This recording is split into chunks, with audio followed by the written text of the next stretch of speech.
I guess I shouldn't be surprised that my beginning was his end. After all, we were just friends. Although in my world, I was his girl, so I would pretend to be his wife, saying shit like, it's only so many years in a woman's life.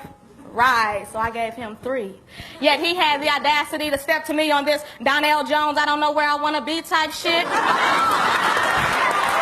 Yeah.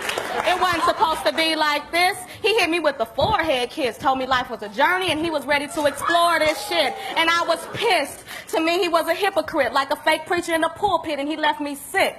And no, he didn't choose me, but that doesn't make him right nor wrong. And just because he was the epitome of my life doesn't make me wrong nor right. Like I said, I was his friend, not his wife. And I should have acted within that capacity, and maybe then this breakup would have been just one of those things instead of a fucking tragedy.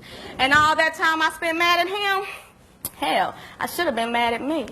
After all, I was the one that gave him the key to my house and let him hang clothes in my closet just in case we go out. Not to mention washing all his dirty clothes just to make a full load and letting him finish off all the leftovers just so the food don't go old. For the times that we rawed out because he lost all the rubbers, and though I showed him more support than his own father, brother, sister, and mother. And just because those same people dial my number when they trying to get in touch, and he receives mail in my address just because he be here so much. Got total control of the remote control to the TV, DVD, and radio. And even though his name is not on my lease, got shit in my house that's off limits to me, like his side of my bed and his stash of weed.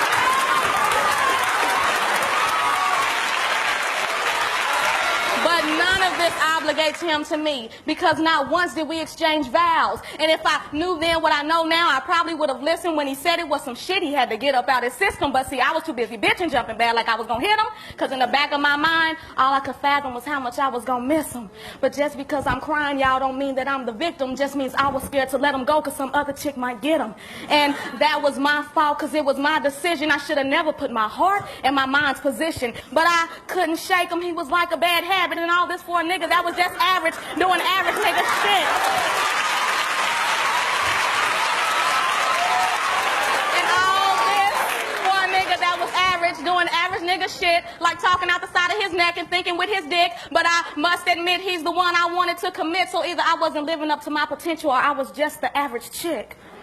But I choose to believe I was a woman caught up in a feeling, both physical and emotional, who was way too willing to give her all to a man. And though it may sound stupid, guess what? I would do it all again. Just next time for my husband and not that nigga I call my friend.